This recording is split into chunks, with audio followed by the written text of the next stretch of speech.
아멘. 말씀은 사무엘하 9장 5절부터 8절입니다. 구약 476쪽입니다.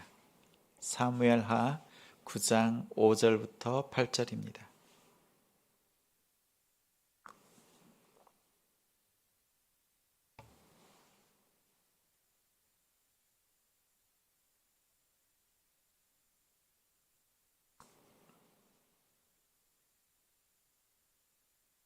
함께 읽겠습니다. 다윗 왕이 사람을 보내어 로드발 암미엘의 아들 마길의 집에서 그를 데려오니 사울의 손자 요나단의 아들 무비보셋이 다윗에게 나와 그 앞에 엎드려 절하매 다윗이 이르되 무비보셋이여 하니 그가 이르기를 보소서 당신의 종이니이다. 다윗이 그에게 이르되 무서워하지 말라. 내가 반드시 내 아버지 요나단으로 말미암아 내게 은총을 베풀리라. 내가 내 할아버지 사울의 모든 밭을 다 내게 도로 주겠고 또 너는 항상 내 상에서 떡을 먹을지니라 하니 그가 절하여 이르되 이 종이 무엇이기에 왕께서 죽은 개 같은 나를 돌아보시나이까 하니라. 아멘. 은혜가 다스리는 삶, 은혜가 다스리는 삶이라는 제목으로 말씀 전합니다. 우리의 몸속에 작은 병 하나만 생겨도 우리의 태도가 달라집니다. 달라져도 완전히 달라지죠. 180도 달라집니다. 지금까지 중요하게 여겼던 것들이 바뀔 것이고 생활 습관이 달라집니다. 먹는 것, 마시는 것, 자는 것, 일어나는 것, 모든 것이 완전히 바뀝니다. 모든 일의 우선순위가 바뀝니다. 모든 것이 바뀔 수밖에 없습니다. 가정에 아이가 태어나면 엄마 아빠의 모든 삶은 바뀝니다. 아이 중심으로 바뀌지요.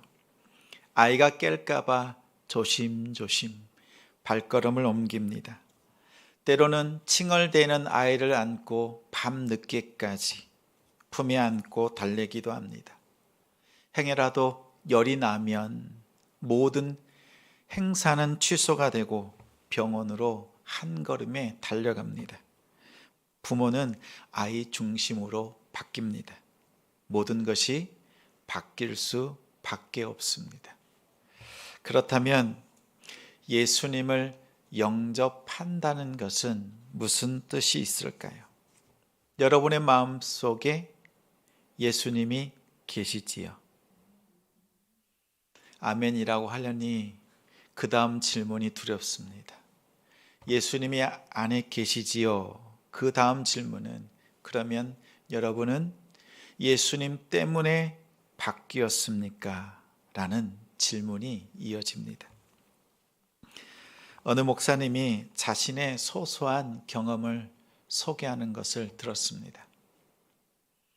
교회에서 내려오면 그 입구 쪽에 노숙인이 있습니다. 오고 갈 때마다 눈을 마주치고 만나기에 얘기를 합니다. 예수 믿으세요. 교회 오십시오. 라고 권했습니다. 그러던 어느 날 노숙인이 묻습니다. 제가 정말 교회 가도 됩니까? 그럼요. 교회 오십시오. 그랬더니 노숙인이 다시 한번 묻습니다. 정말 제가 교회 가도 되겠습니까? 목사님이 된다고 말하고 난 뒤에 돌아오면서 생각했답니다. 정말 저 노숙인이 우리 교회에 들어왔을 때 우리 성도들이 냄새나는 더러운 저 노숙인을 맞아들일 수 있을까? 그것이 걱정이 되더랍니다. 심지어 목사님 자신도 정말 저 사람을 내가 품을 수 있겠는가? 껴안아 줄 수 있겠는가? 이 생각까지 다다르자 그 노숙인의 질문의 의미가 무엇인지 깨닫게 되었다는 이야기였습니다. 자신은 은혜로 구원받았다고 하면서 다른 사람에 대해서는 관심이 없습니다. 오히려 경계하고 인색하고 까다롭고 자기의 수준과 맞지 않다고 해서 그 사람들을 벌레 보듯이 하는 사람들이 있습니다. 그러나 정말 하나님의 은혜를 받은 사람은 껴안을 수 있습니다. 그 사람이 누구이든지 간에 껴안아야 합니다. 크게 아멘 해주셔야지요. 어렵습니다. 어렵습니다. 고향 교회에서 노숙인들을 모시고 예배를 드리는데 따로 시간을 내어서 수백 명을 섬겼던 적이 있습니다. 예배를 드리고 먼저 가고 나면 그 자리에서 나는 냄새 때문에 다음 시간 예배에 방해가 될 정도로 힘들었던, 그러나 온 성도들이 노숙인들을 섬기며 그것을 감내하면서 예배했다는 그 고백을 들으면서 저는 이 간증이 다시 한번 떠올랐습니다. 은혜가 다스리는 삶은 무엇입니까? 자그마한 병 때문에도 우리의 태도가 바뀌잖아요. 자녀 때문에도 바뀌잖아요. 그런데 예수님을 나의 구주, 나의 구세주, 주인으로 모셨다고 하면서도 우리의 삶에 변화된 모습이 보이질 않습니다. 아무리 노력해도 변화가 되질 않습니다. 그래서 우리의 고민이 깊습니다. 사랑하는 성도 여러분, 여러분은 정말 은혜 받았습니까? 정말 예수님 영접하셨습니까? 이제 힘을 내시는군요. 감사합니다. 사실 정말 구원받았느냐, 정말 은혜 받았느냐라는 이 질문이 거듭될 때마다 우리의 아멘 소리가 작아질 수밖에 없습니다. 왜냐하면 나의 현실을 내가 너무나 잘 알기 때문입니다. 그러나 힘을 내십시오. 은혜로 사는 삶, 은혜가 다스리는 삶을 살았던 다윗을 바라보면서 이렇게 살아낸 사람이 있구나, 나도 이렇게 살면 되겠구나, 다윗을 통해서 배우고 그 삶으로 들어가는 우리 성도님들이 되길 바랍니다. 다윗은 은혜를 받았습니다. 다윗하면 떠오르는 큰 사건이 있지요. 다윗과 골리앗을 쓰러뜨리고 죽였습니다. 승리했습니다. 그냥 승리하고 그것으로 기쁨 충만해서 끝날 줄 알았던 그 일이 사울 가문과 원수가 되는 첫 단추가 되고 말았습니다. 사울은 천천, 다윗은 만만이라고 하는 사람들의 그 칭송하는 소리를 듣고 사울 왕이 다윗을 시기합니다. 왕권을 빼앗길까 봐 두려워했습니다. 하나님이 기름 부은 다윗을 죽이려고 했습니다. 다윗은 사울의 아들이었던, 다시 말하면 왕자였던 요나단과 절친이었습니다. 그 요나단에게 이렇게 말합니다. 지금 나는 죽음과 나의 사이는 한 걸음, 한 발짝만 옮기면 죽을 수밖에 없는 상황이라고 말했습니다. 절체절명의 상황, 바람 앞에 촛불이었습니다. 그러한 다윗을 죽이면 요나단은 왕이 될 수 있습니다. 그러나 다윗을 죽이지 않습니다. 하나님의 은혜, 하나님의 구원의 계획이 다윗을 통해서 흐르고 있음을 보았습니다. 오히려 다윗을 높여줍니다. 그를 숨겨주었습니다. 이렇게 다윗은 요나단을 통해서 은혜를 받았습니다.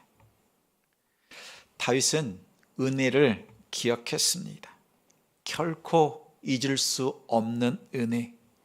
십수년이 흘렀지만 잊어서도 안 되는 은혜였습니다. 가장 절박할 때, 가장 힘들 때 도와주었던 요나단이 베풀었던 그 은혜와 요나단의 당부를 기억했습니다. 사무엘상 20장 15절에 이렇게 당부합니다. 여호와께서 너 다윗의 대적들을 지면에서 다 끊어버리신 때에도 너는 너의 인자함을 나의 집에 내 자손들에게 영원히 끊어버리지 말라. 너의 인자함, 은혜를 나의 집에 영원히 베풀어 달라는 요나단의 당부였습니다. 다윗은 이 은혜와 당부를 잊지 않았습니다. 가장 힘들었을 때 도와주었던 손길 평생 잊을 수 없습니다. 가장 고통스러울 때 힘이 되어 주었던 사람, 그 말 한마디, 격려와 섬김은 수십 년이 흘러도 잊을 수 없는 은혜가 됩니다. 우리 성도님들도 가장 힘든 때가 있었지요. 그 힘든 때를 지나기도 했고 때로는 그 과정을 겪기도 합니다. 그리고 앞으로 더 힘든 일을 겪기도 할 것입니다. 제게 있어서 가장 힘든 시기는 고등학교 때입니다. 하루는 잠이 들락말락 하는데 부모님의 서로 대화를 나누시는 내용이 들렸습니다. 내용인즉슨 학비가 없어서 더 이상 학교를 보낼 수 없겠다, 이런 내용이었습니다. 이불 속에서 이렇게 울었습니다. 이렇게 이 꽉 깨물고요. 이렇게 진짜 주체할 수 없을 정도로 눈물이 나는데 소리를 낼 수 없는 거예요. 그러나 중단 없이 학업을 마쳤습니다. 누구인지 어떤 분인지 모르지만 학비를 대신 내주었고 교회를 통해서 장학금을 받아 학업을 마칠 수 있었습니다. 그 고향 교회를 생각하면 늘 그 은혜가 떠오릅니다.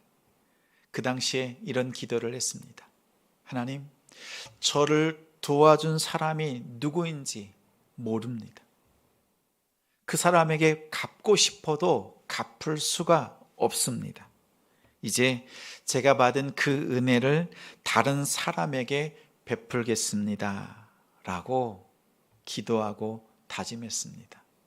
참으로 기특한 기도지요. 고개를 좀 끄덕끄덕 해주시면 제가 힘이 나겠습니다. 교육부실에서 아멘이라고 하네요.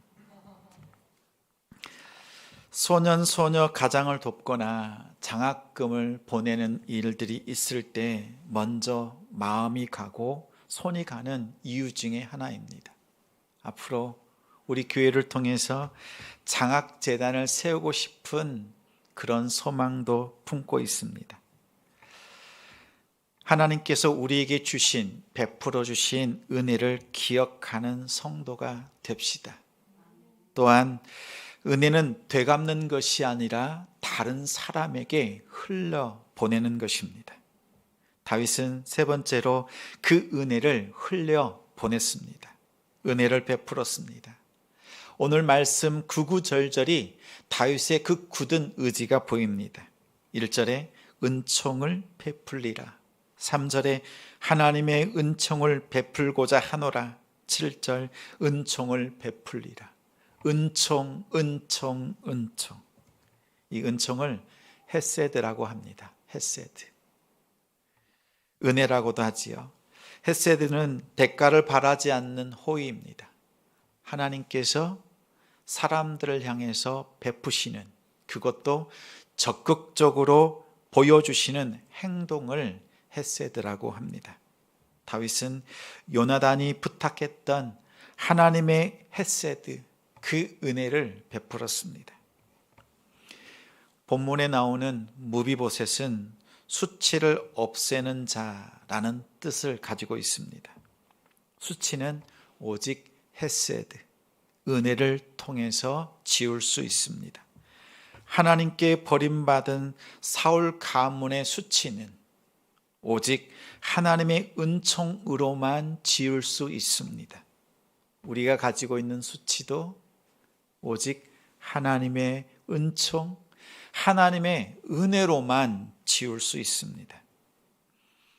에베소서 2장 8절에 너희가 그 은혜로 인하여 믿음으로 말미암아 구원을 받았으니 이것은 너희에게서 난 것이 아니요 하나님의 선물이라.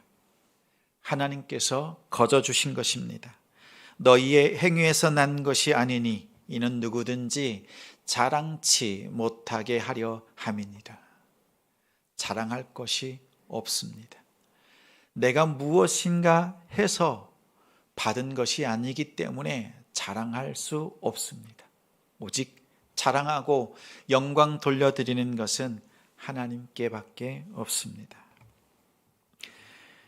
이러한 수치를 지우는 은혜, 또 그 은혜가 다스리는 방법이 독특합니다.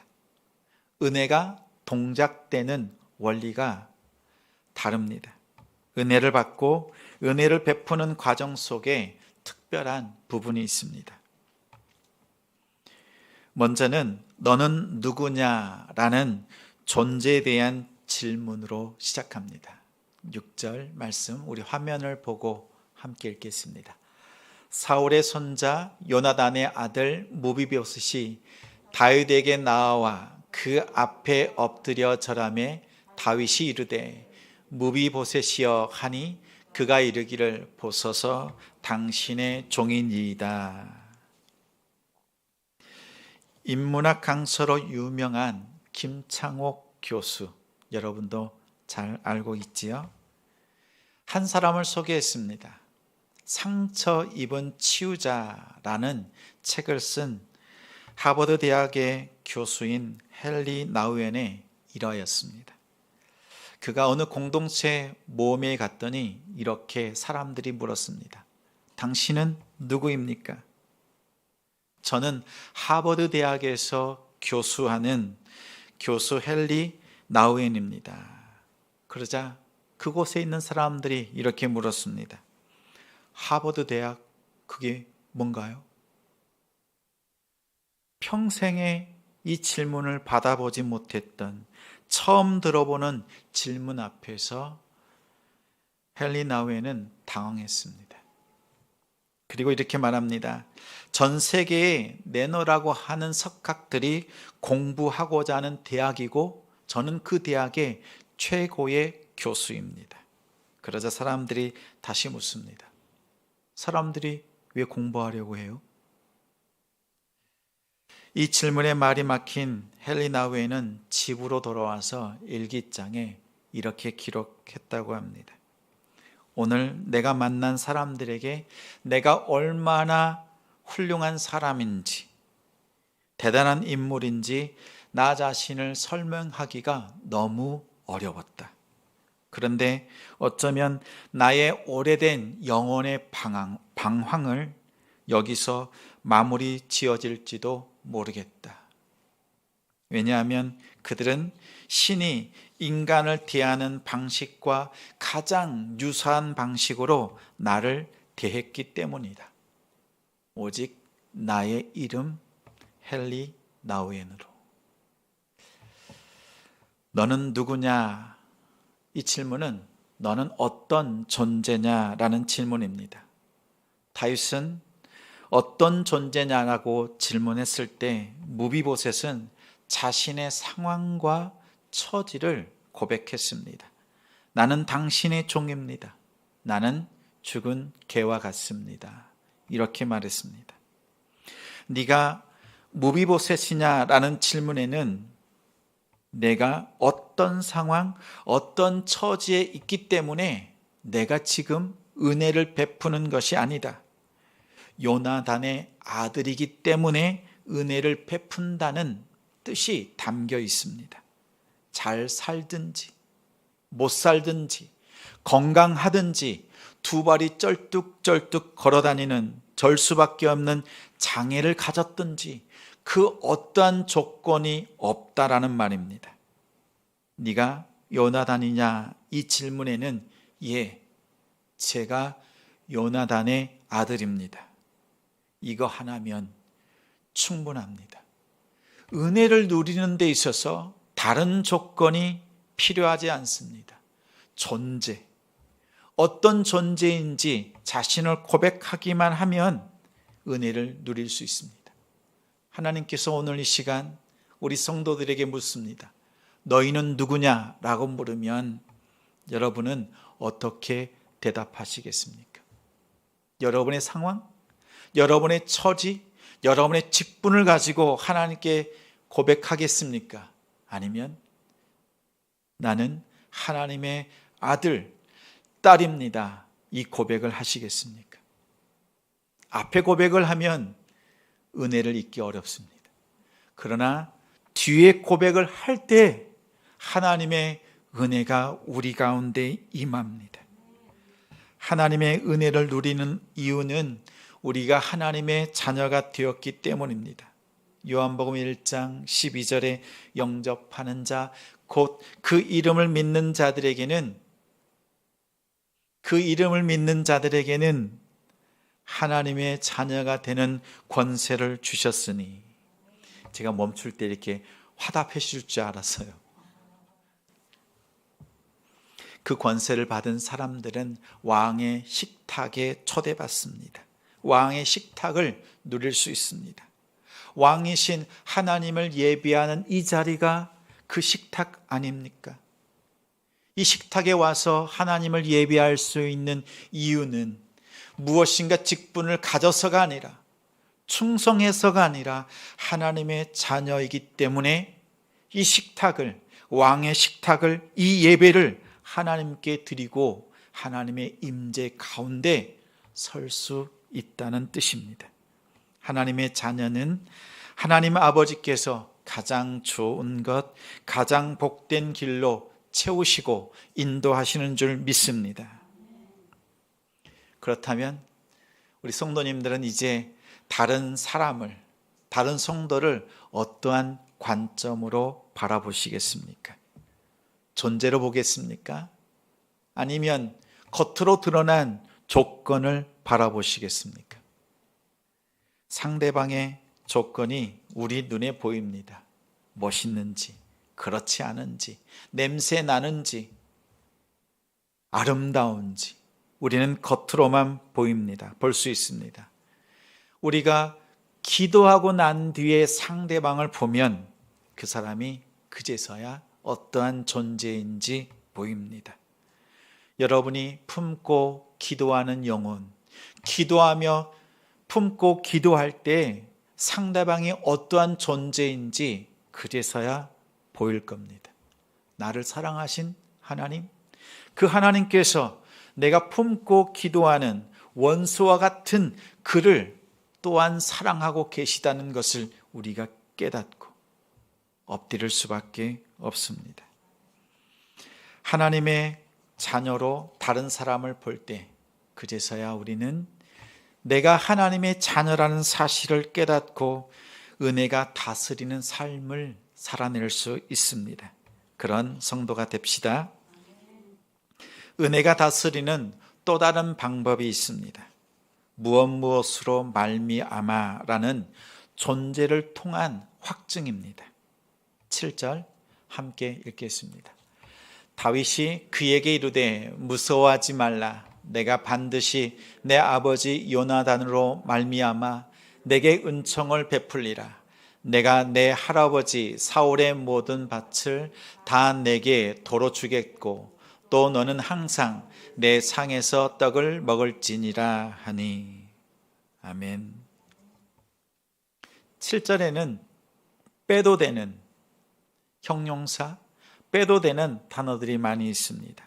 두려워하지 말라, 빼도 됩니다. 은총을 베풀리라.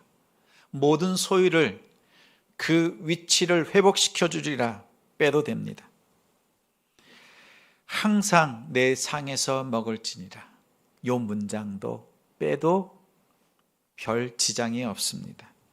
그러나 단 하나, 요나단으로 말미암아라는 이 문장, 이 단어는 절대 빠지면 안 됩니다. 다윗의 원수이자 반란의 불씨가 될 수 있는 사울 가문의 왕족입니다. 무비보셋은 죽임을 당하지 않고 은혜 받은 이유가 있습니다. 아버지 요나단으로 말미암은 은혜였습니다. 은혜의 조건은 단 한 가지, 다윗과 요나단의 약속 때문이었습니다. 다윗은 앞에 있는 무비보셋을 그냥 바라보지 않았습니다. 다윗은 요나단을 통해서 무비보셋을 바라보았습니다. 이것이 믿어지십니까? 다윗은 요나단을 통해서 무비보셋을 바라보았습니다. 자기가 받았던 은혜, 요나단으로부터 받았던 그 은혜를 가지고 그 은혜로 무비보셋을 바라보았습니다. 하나님의 은혜는 예수로 말미암아 예수를 통해서 여러분에게 임합니다.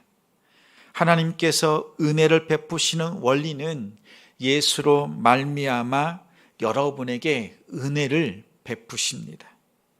무비보셋이 아버지 요나단으로 말미암아 다윗의 은혜를 누린 것처럼 우리가 예수님의 십자가를 통해서 하나님의 은혜를 누립니다.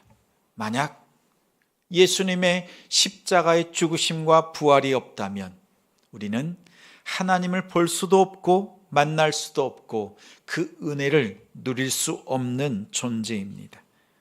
하나님 역시 우리를 바라보실 때 죄를 통해서 우리를 보지 못합니다. 보시지 않습니다. 오직 십자가에 죽으신 아들 예수를 통해서 우리를 보시기 때문에 그렇게 사랑스럽습니다. 그렇기 때문에 우리에게 은혜를 베풀어 주십니다.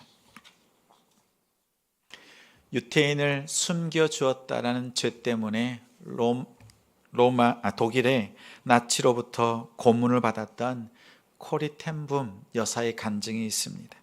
전쟁이 끝나고 독일의 교회들을 다니면서 용서와 화해의 메시지를 간증했습니다.